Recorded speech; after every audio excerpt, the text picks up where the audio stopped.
திருச்சிற்றம்பலம். தென்னாடுடைய சிவனை போற்றி, எந்நாட்டவருக்கும் இறைவா போற்றி. அனைவருக்கும் வணக்கம். இப்போ நம்ம பார்க்கக்கூடிய பதிவு என்னன்னு பார்த்துட்டிங்கன்னா, வாக்கிய முறைப்படி சனி பயிற்சி பலன்கள் எப்படி இருக்கும் அப்படிங்கிறத பார்க்கலாம். அதற்கு முன்னாடி நம்மளுடைய சேனலையும் சப்ஸ்கிரைப் பண்ணிக்கோங்க. பெல் பட்டனில் ஆல் அப்படின்னு சொல்லக்கூடிய பட்டனையும் கிளிக் பண்ணிக்கோங்க. அப்போ தான் நம்ம போடக்கூடிய அனைத்து பதிவுகளுமே உங்களுக்கு உடனுக்குடன் வந்துக்கிட்டே இருக்கும். சனி பயிற்சி அப்படிங்கிறது திருக்கணிதம், வாக்கியம், நிறைய பஞ்சாங்கங்கள் உண்டு. நாம் இப்போ பார்க்க போகிற பதிவு என்னன்னு பார்த்துட்டிங்கன்னா, வாக்கிய முறைப்படி எப்படி இந்த சனி பயிற்சி இருக்கும் அப்படிங்கிறத பார்க்கலாம். பொதுவாக திருக்கணிதம் அப்படிங்கிறது திருத்தி எழுதப்பட்ட பஞ்சாங்கம் அப்படிங்கிற ஒரு விதி உண்டு. வாக்கியம் அப்படிங்கிறது வாக்கால சித்தர்களால் சொல்லப்பட்ட ஒரு முறை அப்படிங்கிற ஒரு அமைப்பும் உண்டு. இப்போ நாம் சித்தர்களால் சொல்லப்பட்ட இந்த வாக்கிய முறைப்படி தான் சனி பயிற்சி அப்படிங்கிறது டிசம்பர் மாதம் 20ஆம் தேதி பயிற்சியாக போகிறார். அதனுடைய பலன்கள் என்ன, அதற்கு முழுமையாக நாம் என்ன மாதிரி வழிபாடுகளும் செய்யலாம் அப்படிங்கிறதையும் நாம் இந்த சேனலில் பார்க்கலாம். ரிஷப ராசிக்குண்டான சனி பகவானுடைய பயிற்சி பலன்கள் எப்படி இருக்கும் அப்படிங்கிறது பார்க்கலாம்.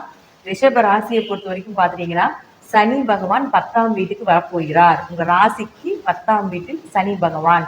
10ல் சனி இருந்தால் 10ல் பொதுவாக நம்ம சாஸ்திர விதிகளை சொல்லக்கூடிய விதி என்னன்னு பார்த்துட்டீங்கன்னா, 10ல் ஒரு பாவியாவது இருக்கணும், அல்லது 11ல் ஒரு பாவியாவது இருக்கணும்னு சொல்லுவோம்.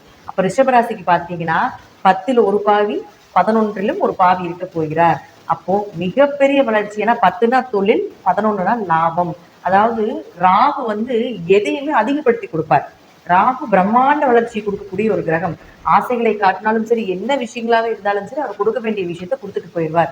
சனி பகவான் என்ன பண்ணுவாருன்னா, கொஞ்சம் கொஞ்சமா இப்படி இவங்களுடைய கேரக்டர் தெரிஞ்சு, இவங்களுக்கு இதுதான் சரி, இதுதான் வரும், இதுதான் வராது, இவங்களுக்கு இது கொடுத்தா போதும் அப்படின்னு அவர்களுடைய நிலைக்கு தகுந்த மாதிரி கொடுப்பார். இப்போ இவங்களுக்கு இந்த தொழில் தான் அப்படின்னா அந்த தொழிலுக்கு உண்டான வளர்ச்சியை மெதுவாக கொடுத்து, அதில் நல்லா இவர் ஒரு டீச்சர் மாதிரின்னு வச்சுக்கோங்களேன், நல்ல எக்ஸ்பீரியன்ஸாக கொடுத்து அதில் நல்ல வளர்ச்சியை கொடுக்கக்கூடிய ஒரு கிரகம் தான் சனி பகவான். இப்போ 10ஆம் வீட்டில் இருக்கும்போது தொழிலை பற்றி சொல்லி கொடுத்துருவார். தொழில் என்னென்ன விஷயங்கள் செய்யணும், உங்களுக்கு சாதகமான தொழில் என்ன, அதில் எப்படி வெற்றி பெறணும் அப்படிங்கிறது எல்லாமே 10ஆம் வீட்டிலிருந்து சொல்லிக் கொடுப்பார். அடுத்த ரிஷபராசிக்கு 11க்கு வந்துடுவார். அப்போ அடுத்த சனி பயிற்சிக்கு பார்க்கும்போது 11க்கு வரும்போது லாபத்துக்கு வரும்பொழுது, நீங்க இந்த 10ஆம் வீட்டிலிருந்து கற்ற வித்தைகள் எல்லாமே 11ல ப்ரொசீட் பண்ணும் பொழுது அது மிகப்பெரிய பிரம்மாண்ட வளர்ச்சியை ஏற்படுத்தி கொடுத்து விடும். அதனால ரிஷபராசிக்கு பார்த்துட்டீங்கன்னா 5 வருட காலங்கள் மிகப்பெரிய யோக காலங்கள் அப்படிங்கிறது உண்டு. உங்க ஜாதகத்துல தசாபுத்தி மட்டும் நல்லா இருந்தா நீங்க தான் இந்த வருடத்திற்கு உண்டான, இந்த சனி பயிற்சிக்கு உண்டான ஹீரோ அப்படிங்கிறத நம்ம எடுத்துக்கலாம். அப்போ 11 10ஆம் வீட்டுல சனி இருக்கும்பொழுது நிச்சயமாக உங்களுக்கு தொழிலை சொல்லிக் கொடுத்துட்டு போயிடுவார். தொழில் மாற்றங்கள், இடமாற்றங்கள், ஒரு தொழில் செஞ்சுட்டு இருக்கீங்க, அதுல லாபம் இல்லைன்னா இப்போ ஒரு தொழிலை கொடுப்பார். அப்போ அந்த தொழில மிகப்பெரிய லாபத்தை கொடுக்கக்கூடிய அமைப்பையும் இந்த சனி பகவான் ஏற்படுத்தி கொடுப்பார்.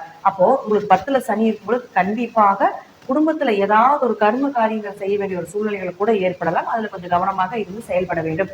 ஏன்னா 10ஆம் இடம் அப்படிங்கிறது கர்மஸ்தானம், கர்மத்தை செய்யக்கூடிய ஒரு இடத்துல கர்ம காரகனாக இருக்கக்கூடிய சனி பகவான் வரும்பொழுது ஏதாவது ஒரு குடும்பத்துல ஒரு கர்ம காரியம் நடக்கும் அப்படிங்கிற அமைப்பு உண்டு.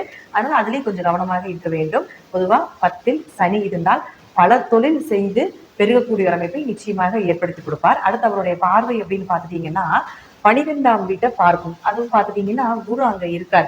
பொதுவா 12ஆம் வீட்டை பார்க்கும் பொழுது சனி பார்க்கக்கூடிய இடம் கெடும் அப்படின்னு சொல்லுவோம் இல்லைங்களா.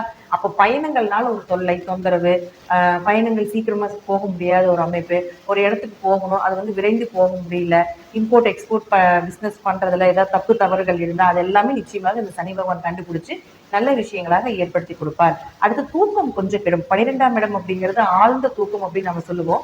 அப்போ அந்த தூக்கத்துல கொஞ்சம் கவனத்தை நீங்க வைக்க வேண்டும். ஏன்னா உங்களுக்கு தொழிலை கொடுத்துருவார், தொழில் செய்யறதுக்கே உங்களுக்கு நேரம் பத்தாது. அப்ப எப்படி உங்களுக்கு தூக்கம் அப்படிங்கிறது நிச்சயமாக குறைவை ஏற்படுத்தி கொடுப்பார். அடுத்து உங்களுக்கு 4ஆம் வீட்டை பார்ப்பார். 4ஆம் வீடு உங்களுக்கு சிம்ம வீடு. அப்போ 4ஆம் வீட்டை பார்ப்பார். அப்போ ஆரோக்கிய குறைபாடு ஏற்படும். தாயினுடைய ஆரோக்கியத்தில் கொஞ்சம் கவனமாக இருக்க வேண்டும். தாய்க்கு ஏதாவது உடல்நிலையில கோளாறுகள் ஏற்பட்டுட்டே இருக்கும். இந்த காலகட்டங்களில் வீடு, மனை, சொத்து, வண்டி, வாகனங்கள், நண்பர்கள், உறவினர்கள் இவங்க சாதகம் எல்லாமே கொஞ்சம் குறைவாக தான் இருக்கும். வண்டி வாகனங்கள் வாங்கும் பொழுது ஏதாவது ஒரு ஏமாற்றங்கள் நடைபெறலாம். வீடு உங்க பேர்ல இருக்கும்பொழுது அதுல ஏதாவது ஒரு விற்று வாங்க வேண்டிய ஒரு சூழ்நிலைகள் இதெல்லாமே சனி பகவான் ஏற்படுத்தி கொடுப்பார். அடுத்து பாத்துட்டீங்கன்னா 10ஆம் பார்வையாக உங்களுடைய ராசிக்கு 7ஆம் வீட்டை பார்ப்பார். அப்போ 7ஆம் வீட்டை பார்க்கும் பொழுது கணவன் மனைவிக்குள்ள கொஞ்சம் கருத்து வேறுபாடுகள் ஏற்படும். பார்ட்னர் போட்டு தொழில் பண்ணிட்டு இருக்கீங்க அப்படின்னா அதுல சின்ன சின்ன ஒரு மனக்கசப்புகளும் ஏற்படுத்தி கொடுப்பார். 7ஆம் இடம் அப்படிங்கிறது வியாபாரத்தை சொல்றதுனால வியாபாரம் சார்ந்த விஷயத்துல கொஞ்சம் ஏற்ற இறக்கங்களையும் ஏற்படுத்தி கொடுப்பார். ஆனா சனி பகவான் உங்களுக்கு 10ஆம் வீட்டில் இருந்து 7ஆம் வீட்டை பார்க்கும் பொழுது வியாபாரத்தில் உள்ள நுணுக்கங்களை கற்றுக் கொடுத்து விடுவார். இந்த வியாபாரத்துல இப்படிதான் நீ இப்படி செய்யணும், இந்த தொழில நீ இப்படித்தான் ஜெயிச்சு வரணும், இதுதான் உனக்கு லாபத்தை கொடுக்கக்கூடியது அப்படிங்கிற ஒரு அனுபவ உண்மையை நிச்சயமாக இந்த சனி பகவான் இந்த 2.5 வருட காலத்தில் உங்களுக்கு ஏற்படுத்தி கொடுப்பார். 7ஆம் வீடு அப்படிங்கிறது வாடிக்கையாளர்களை சொல்லக்கூடிய இடம். அப்போ உங்களுக்கு வரக்கூடிய வாடிக்கையாளர்கள் எல்லாமே கொஞ்சம் தடை தாமதத்துக்கு அப்புறம் வரக்கு வாய்ப்புகள் உண்டு.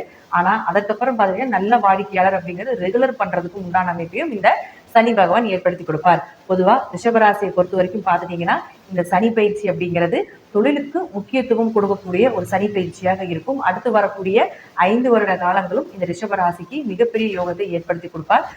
அடுத்து இந்த சனி பகவான் பாத்துட்டீங்கன்னா இப்ப அவருடைய பார்வை குரு மேல இருக்கு.